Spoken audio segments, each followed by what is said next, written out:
gosto de brincar, né? A referência ao Thanos, por quê? Porque você não vê a quem você está fazendo controle populacional, correto? Você fecha o olho, estalou o dedo. Quem ficou vivo, ficou vivo. Quem morreu, morreu. Não é assim o filme? Então, os neomalthusianos, eu brinco, que eles conseguem ser pior que o Thanos. Tipo, sei lá, o Ultron.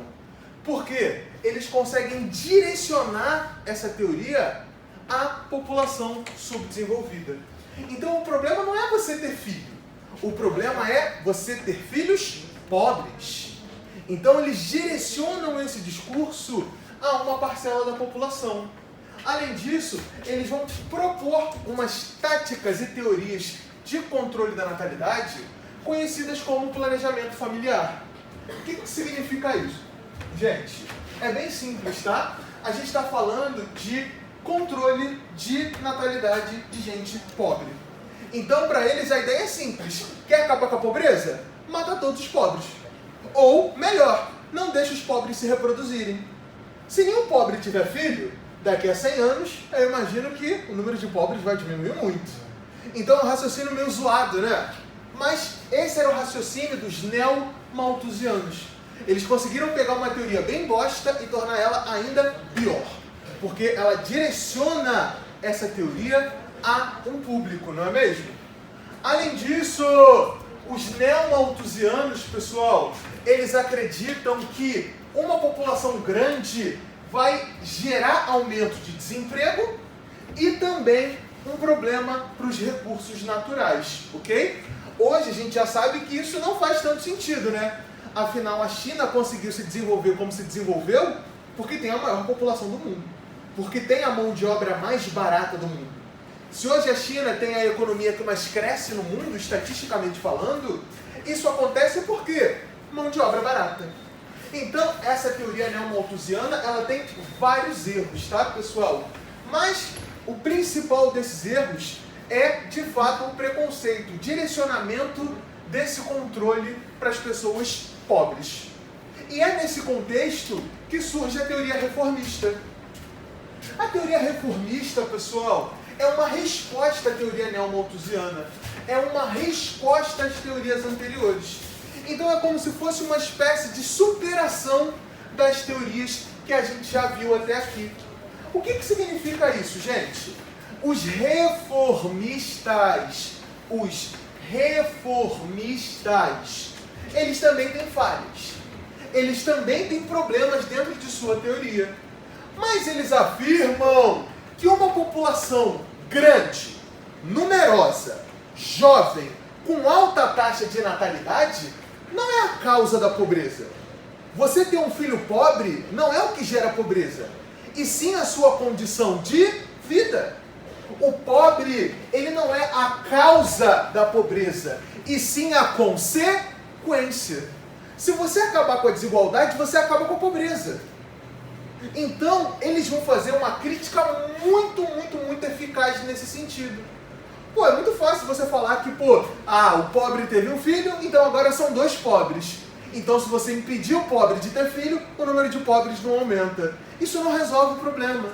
Isso não vai na raiz do problema de fato.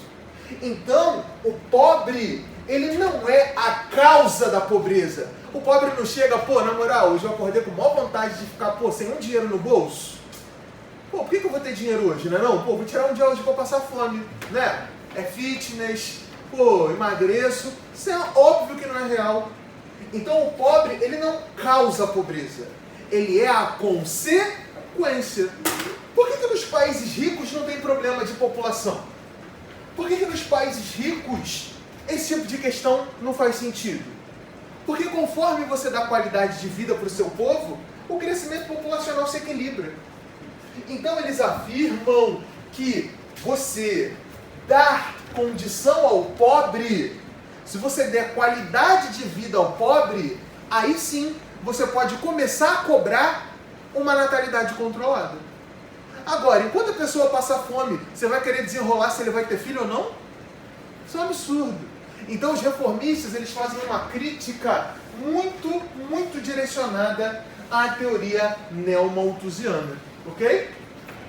E a última teoria, que é a teoria eco-neomalthusiana, ela é uma alternativa mais recente, tá, pessoal? É uma teoria já do início desse século, final do século passado, ok? E ela alerta para os riscos ambientais devido ao crescimento exagerado da população. Então o que significa? Rapaziada, ou a gente começa a controlar a quantidade de seres humanos que está nascendo, ou vai faltar recurso natural para o futuro. Vai faltar água potável, vai faltar solo para plantar, vai faltar água para beber, vai faltar tudo, poluição do ar. E aí eles começam a fazer várias críticas dizendo o seguinte, olha, ou a gente começa a controlar esse crescimento exagerado da população, ou os nossos netos, bisnetos, tataranetos não vão ter bons acessos aos recursos naturais. E aí eu faço uma pergunta. Essa teoria para vocês faz sentido? Sim. Por quê? Porque metal não tem como fazer de novo metal. Argumento. Mas então eu tenho um questionamento para você responder. Vamos lá? Índia e Estados Unidos. Qual a população da Índia que a gente falou no início da aula? Mais de 1 bilhão de cabeças. Qual a população dos Estados Unidos? Então a Índia tem uma população bem maior que os Estados Unidos, correto? Quem que causa mais pressão na natureza? Os Estados Unidos ou a Índia? Ué, a Índia consome mais que os Estados Unidos? A Índia consome mais tecnologia que os Estados Unidos? A Índia consome muito mais que os Estados Unidos? Não, pessoal. Você ter uma população grande não significa que você vai acabar com tudo. Sabe qual é o grande problema? É o padrão de consumo. Os Estados Unidos não têm uma população maior que a Índia, mas eles consomem 3 vezes mais. Sério, se você pegasse Ctrl+C nos Estados Unidos e desse Ctrl+V e tivessem 2, a gente ia precisar de outra terra, de outro planeta, para bancar o consumo. Então não tem a ver só com população. Agora é óbvio, você tem uma população de 50 bilhões de cabeças, realmente vai dar merda, é óbvio. Vai todo mundo dar a mão e cantar, vai dar merda, vai dar merda, vai dar... Mas é óbvio que não é a realidade. Então, quando a gente compara Índia e Estados Unidos, a gente quebra a perna dos econeomalthusianos. Os Estados Unidos, que tem uma população menor do que a metade, consomem mais que o dobro. Então, vê se pode. Será que tem a ver com a questão da população ou tem a ver com o consumo? A nossa sociedade, ela é voltada para o consumo. Na lei da selva, consumir é necessário. Compre mais, supere o seu adversário. Seu status depende da tragédia de alguém. É isso, capitalismo selvagem. Esse rap que eu estou cantando, ele brinca um pouquinho com esse tema, né? Por quê? Porque é o consumo que move, pessoal. Você só é o brabo se você consome. Você só é o brabo se você troca de carro todo ano. Você só é o cara se você viaja todos os anos naqueles cruzeiros maravilhosos. Ou então se você vai para Disney e gasta não sei quantos. Agora, o que vale é o consumo. Enquanto a mentalidade for o consumo, como que você vai exigir controle de recurso natural? Isso não existe. O mais brabo é o que mais compra, é o que tem as melhores roupas.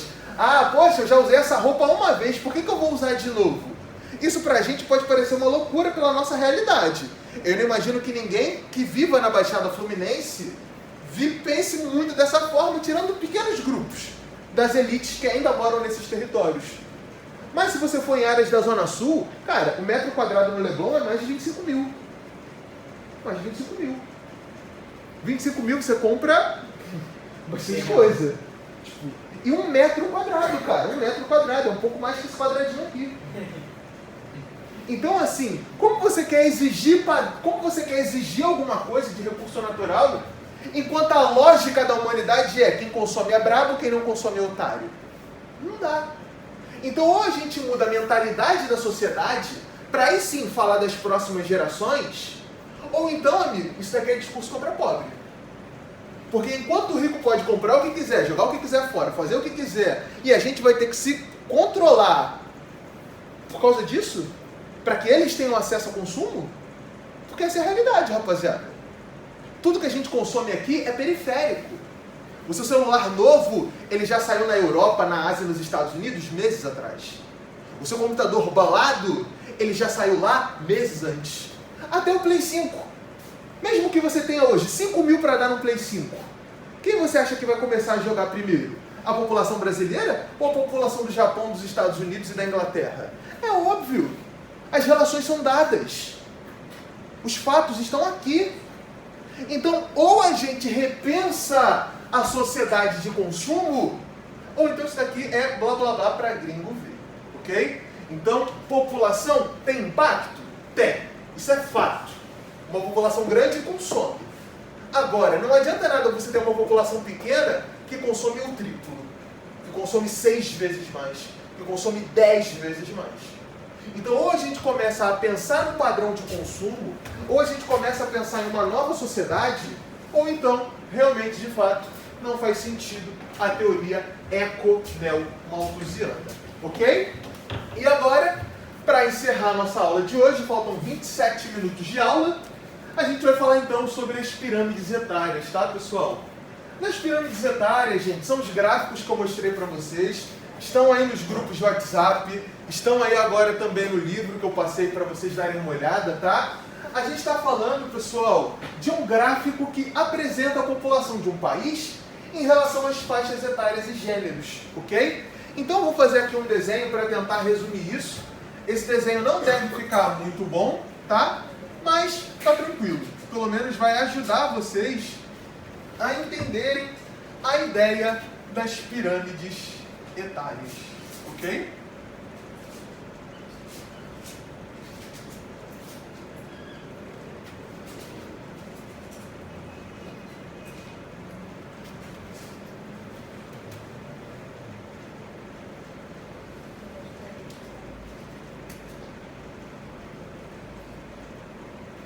Então assim, pessoal, a base da pirâmide, a parte de baixo da pirâmide, ok? Essa área aqui da pirâmide etária, ela indica a população jovem.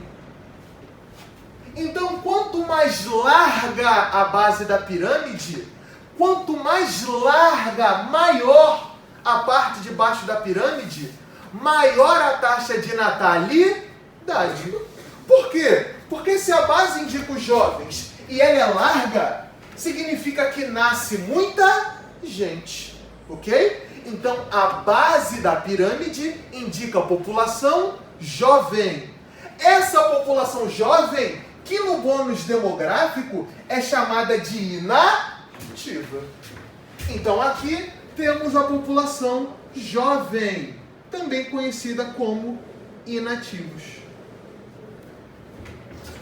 Agora, a barriga da pirâmide, o dorso da pirâmide, a parte central da pirâmide, indica a população adulta.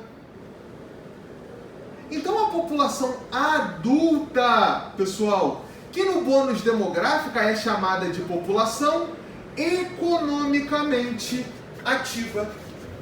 Então, a base da pirâmide, população jovem, e o centro da pirâmide, população adulta, ok?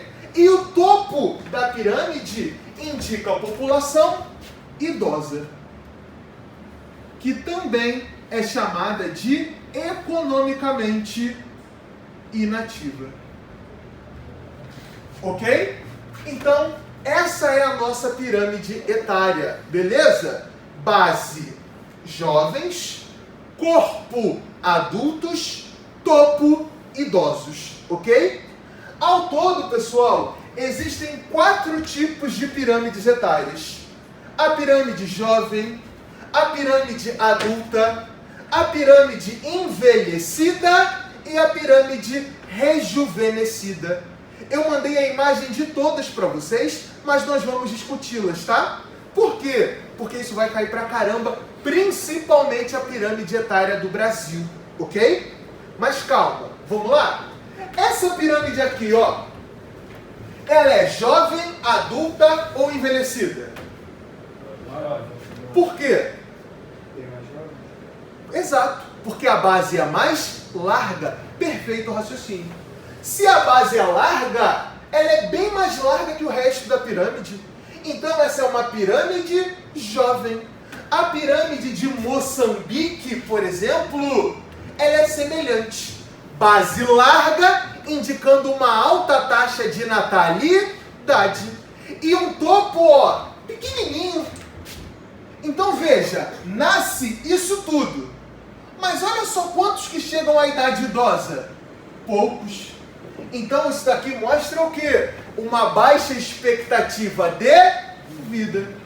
Então a pirâmide jovem muitas vezes é presente em países subdesenvolvidos. Angola, Moçambique, algumas áreas da América Central, algumas áreas que vocês vão encontrar os piores indicadores socioeconômicos. Então nasce muita gente, mas também visivelmente morre muita gente. Então a gente está falando de uma pirâmide jovem, ok? Quando vocês observam a pirâmide do Brasil, isso fica maravilhoso, tá? Por quê? Eu mandei para vocês pelo WhatsApp a pirâmide do Brasil em 1980, em 2000 e em 2020. A projeção dela do que seria para 2020 no caso, ok? Então a gente tem aí, ó, um bom tempo de estudo, correto? Década de 80, década de 90, 2000, 2010, 2020. Se vocês observarem a primeira pirâmide etária do Brasil, vocês vão ver que a parte de baixo da pirâmide era extremamente larga na década de 80. Na década de 80, o Brasil tinha uma população predominantemente jovem. Se você observar a pirâmide etária que eu mandei para vocês, isso é visível. A base da pirâmide é bem mais larga e o topo é cada vez mais estreito. Agora, quando chega o ano 2000, a pirâmide muda. A base da pirâmide, ela dá uma reduzida. A base da pirâmide dá aquela diminuída. O que indica o quê, pessoal? Um pequeno aumento da expectativa de vida e, acima de tudo, um envelhecimento da população. Aquela galera que era jovem na década de 80, hoje é o tiozão da suquita, é o tiozão lá do comercial. Por quê? Porque a gente está falando de uma transição demográfica. A população brasileira que era jovem na década de 80, hoje é adulta. E daqui a 20 anos, provavelmente será a população idosa. A população brasileira está envelhecendo. Anotem, já foi questão de ESA 3 anos. A população brasileira está envelhecendo, ok? Repito, você pode pegar as provas da ESA que você vai encontrar essa questão, tá? Vai estar lá. A partir da análise da população brasileira, marque a alternativa correta. E já estava lá na letra A. O Brasil está deixando de ser um país jovem. Eu vou trazer a questão da ESA para vocês verem. Então a pirâmide etária do Brasil é clara. O nosso país está em um processo de envelhecimento populacional. A galera que era jovem na década de 80 está sim no seu processo de transição demográfica. E assim a nossa população está envelhecendo. É por isso que a gente está em ano de discussão de Previdência. Lembra da reforma da Previdência que estava sendo discutida uns meses atrás? Entra nesse contexto da questão do número de aposentados e etc. Eu nem vou entrar agora muito nesse assunto não, porque eu nem tenho tempo para isso, para discutir em si essa proposta de reforma. Mas o fato é que a população brasileira, de fato, ela está envelhecendo. A taxa de natalidade está diminuindo, ok? Em contrapartida, porém, contudo, todavia, o topo da pirâmide, ele vai ficando cada vez mais largo. O topo dessa pirâmide, ele vai crescendo, crescendo, crescendo, crescendo, crescendo, crescendo, o que indica um envelhecimento da nossa população. Ok? Lembrando, pessoal, lembrando que uma parte indica a população feminina, a outra indica a população masculina. Ok? Então, repito, peguem as imagens que eu mandei para vocês e observa. Olha lá a pirâmide da década de 80 e vê a quantidade de idosos, vê a quantidade de adultos, vê a quantidade de jovens. Vai passar para o ano 2000? Compara, vê quantos jovens tem, vê quantos idosos tem. Você vai ver o aumento de idosos com o passar do tempo. Você vai entender a história da população brasileira, o que ajuda e muito na hora de responder as questões. Além disso, quando você olha a projeção de 2020, a base está ainda menor e o topo está cada vez mais largo, indicando o envelhecimento da população que eu venho falando com vocês agora, ok? Então é fundamental, pessoal, que vocês saiam daqui com isso na cabeça, principalmente os colegas de prova militar, tá? Galera de prova militar, vocês têm que sair daqui com isso na cabeça. A população brasileira está envelhecendo. Não sou eu que estou falando, é a pirâmide etária do Brasil. É só você estudar o gráfico que mostra a nossa população que isso fica visível. Outro fator interessante é que geralmente a parte da pirâmide feminina é maior, é mais larga que a parte masculina, ok? Geralmente isso vai acontecer, pessoal, por questões mesmo de cuidado, tá? A população masculina muitas vezes não se dá ao luxo de ir ao médico. Só vai no médico, irmão, quando tá pra morrer mesmo. Quando tá, tipo, no desespero. Então, tudo isso, pessoal, interfere, ok? Tudo isso se reflete na nossa pirâmide etária, ok? Então é muito importante que vocês se lembrem disso, ok? Base larga, pirâmide jovem. Outra coisa que eu acho legal, o último slide que eu mandei para vocês tem a pirâmide do Japão. Depois dá uma olhada que você vai ver o controle que o Japão tem com a sua população. A pirâmide do Japão ela é toda retinha. Você não vê grandes diferenças da base para o topo. Olha lá a pirâmide etária do Japão que eu mandei para vocês. Vocês vão perceber que a população jovem é parecida com a população adulta, que também não é muito distante da população idosa, não. O que mostra um controle populacional, ok? O que mostra como que o Estado, dentro do Japão, faz um acompanhamento populacional interessante, dando suporte principalmente para a população idosa, ok? E é óbvio, quanto mais larga o topo da pirâmide, né? Quanto mais largo o topo da pirâmide, maior a expectativa de vida, ok? Geralmente países pobres da África, da Ásia, da América Central têm topos cada vez mais estreitos, indicando o quê? Péssima qualidade de vida, baixa expectativa de vida, o que vai se refletir, obviamente, no gráfico das pirâmides etárias, ok? Então, pessoal, além disso, temos a pirâmide envelhecida. A pirâmide envelhecida, pessoal, ela vai ter geralmente uma base bem curta, tá? Uma base bem pequenininha, ok? E um topo cada vez mais largo, ok? E um topo cada vez mais largo. Base curta significa o quê? Baixa taxa de natalidade. Nasce pouca gente. E o topo largo indica o quê? Alta expectativa de vida. grande concentração de idosos na população, tá? Depois eu vou estar trazendo para vocês, pessoal, uma lista de exercício, tá?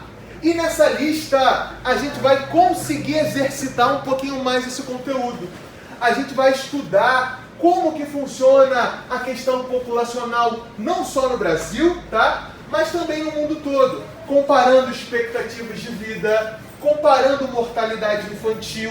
Algumas pirâmides, elas mostram, por exemplo, de 3 em 3 anos, de 0 a 3, de 3 a 6, 6 a 9, e aí você consegue acompanhar com detalhes a característica. Tem outras que é de ano a ano, então você consegue ver a pirâmide de 0 anos de idade, 1, 2, 3, 4, e assim você consegue ver, por exemplo, mortalidade infantil, ver quantos óbitos de crianças com menos de 1 ano de vida aconteceram. Então, cada país tem a sua pirâmide etária e é óbvio, pessoal, cada estado, cada município também tende a ter. O que falta muitas vezes é levantamento de dados, mas que é possível, é sim, tá bom? Outro exemplo interessante, ó, a pirâmide da China. A pirâmide da China é grande pra caramba, mas a população feminina é bem menor que a população masculina. Por quê? Por causa das consequências da política do filho único. Então vejam, pessoal, a pirâmide etária é a fonte da sua resposta. A pirâmide etária é o meio que a questão te dá para você se garantir na hora da prova, ok? A UERJ vem cobrando isso cada vez mais.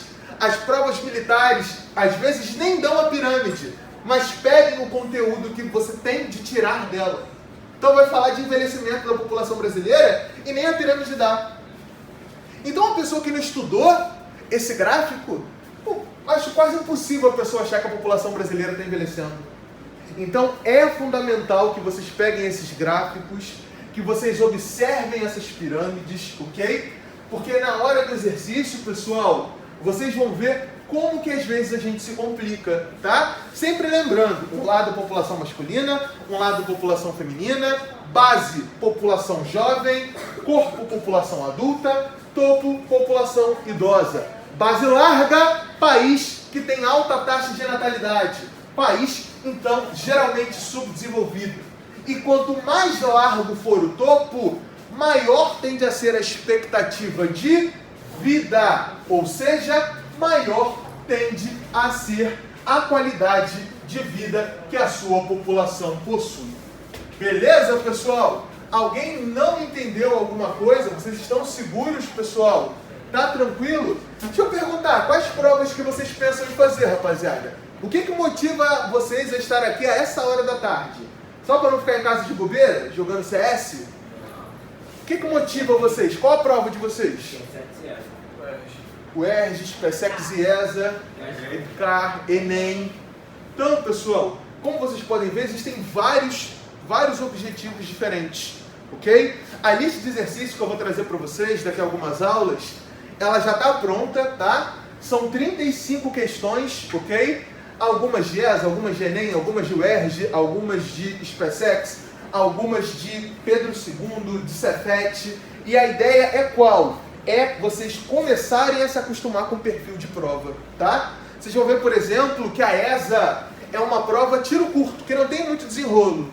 O clima do sul do Brasil é 2 pontos. Acabou. Não tem texto, não tem enrolação.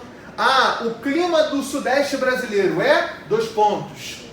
A vegetação do nordeste brasileiro é 2 pontos e alternativa. A ESA é uma prova direta. Não tem muito desenrolo. Agora, a SPSEC já é o contrário.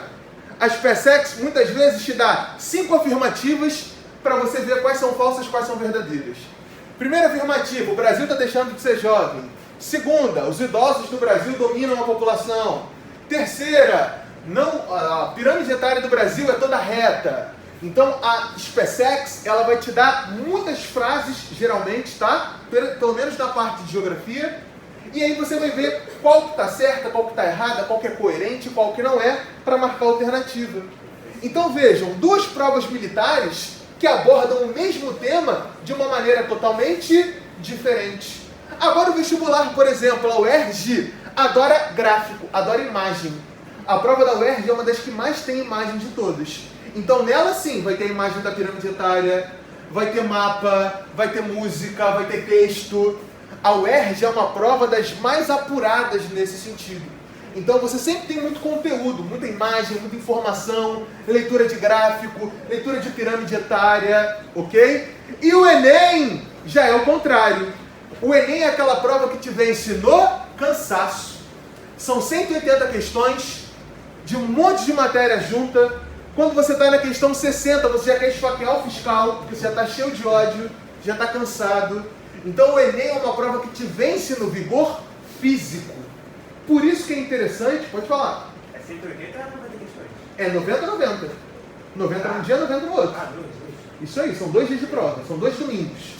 Antigamente era um final de semana só, que ia no sábado e no domingo. Agora, se não me engano, são 2 domingos em 2 semanas, ok?